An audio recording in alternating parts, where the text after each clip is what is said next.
पुराने समय में एक विशाल और समृद्ध राज्य पर वीरेंद्र नाम का एक राजा राज करता था, जो न केवल अपने पराक्रम और बुद्धिमत्ता के लिए प्रसिद्ध था, बल्कि उसकी न्यायप्रियता और प्रजापालक स्वभाव के लिए भी लोग उसे देवतुल्य मानते थे। उसके शासन में प्रजा सुखी थी, चारों ओर समृद्धि थी और जीवन शांतिपूर्ण चल रहा था। लेकिन जैसा कि इतिहास गवाह है, जब कोई राज्य अपने उत्कर्ष पर होता है, तभी उसका सबसे कठिन इम्तिहान आता है। एक दिन उसके पड़ोसी राज्य के लालची राजा ने, जो सदैव वीरेंद्र की समृद्धि से ईर्ष्या करता था, उसके राज्य पर अचानक हमला कर दिया। वीरेंद्र ने अपनी सीमाओं की रक्षा के लिए अपनी छोटी लेकिन निष्ठावान सेना के साथ युद्ध का मोर्चा संभाला। युद्ध कई दिनों तक चलता रहा। धूल, खून और चीखों से धरती कांप उठी, लेकिन वीरेंद्र की सेना शत्रु की विशाल सेना के सामने धीरे धीरे कमजोर पड़ती गई। अंततः वीरेंद्र की सेना पराजित हो गई। उसके प्रिय सेनापति युद्ध भूमि में शहीद हो गए और राजा खुद बचे हुए कुछ सैनिकों के साथ जान बचाकर भागने पर मजबूर हो गया। लेकिन शत्रु सैनिकों ने उसका पीछा करना शुरू कर दिया। वह गहरे जंगल की ओर भागा, जहां रास्ते खत्म हो जाते हैं और सन्नाटा बोलता है। राजा बुरी तरह थक चुका था। उसके वस्त्र फट चुके थे, शरीर पर जख्म थे और चेहरे पर निराशा की परछाइयां थीं। तभी उसकी नजर एक घनी झाड़ियों के पीछे स्थित एक गहरी गुफा पर पड़ी और उसने उसी गुफा को अपना शरण स्थल बना लिया। कुछ ही देर बाद शत्रु सैनिक वहां तक पहुंच गए। उन्होंने गुफा के अंदर आकर राजा को ढूंढने की कोशिश की, लेकिन गुफा बहुत बड़ी थी और अंधकार से भरी थी। वीरेंद्र ने खुद को सबसे पीछे की एक संकरी दरार में छुपा लिया था, जहां उसकी सांसें भी जैसे रुक रुक कर चल रही थी। सैनिकों को कुछ नहीं मिला, लेकिन वे आश्वस्त नहीं थे, इसलिए उन्होंने बाहर से विशाल पत्थर लाकर गुफा का द्वार बंद कर दिया और यह मानकर कि राजा अब कभी बाहर नहीं निकल पाएगा, वे लौट गए। उस क्षण गुफा का सन्नाटा और अंधकार राजा के मन में उतर गया। वह शिशिप्रिय अब पूरी तरह अकेला था, न कोई साथी, न कोई उम्मीद, न कोई रास्ता। धीरे धीरे समय बीतता गया। उसे समझ नहीं आ रहा था कि दिन है या रात। सिर्फ भूख से आंतें सिकुड़ने लगी थीं, प्यास से गला सूख गया था और शरीर का हर जोड़ दर्द से चीख रहा था। आंखों से आंसू निकलने लगे। उसने सोचा कि क्या यही मेरी अंतिम जगह होगी? क्या एक बहादुर राजा की कहानी इस अंधेरी गुफा में तिल तिल कर मर जाने से खत्म हो जाएगी? वह दीवार के सहारे बैठ गया, अपनी आंखें बंद कर लीं और मन में हजारों विचार उमड़ने लगे। राज्य, प्रजा, परिवार, सेना, युद्ध और माँ।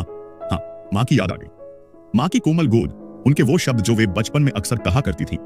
जब तक सांस चल रही है, बेटा कुछ तो कर, यूं ही मत मर। ये शब्द जैसे किसी गूंज की तरह भीतर तक उतर गए। आंखें खुली, मन कांप उठा और अंदर से एक आवाज आई, क्या तू सच में हार मान चुका है वीरेंद्र?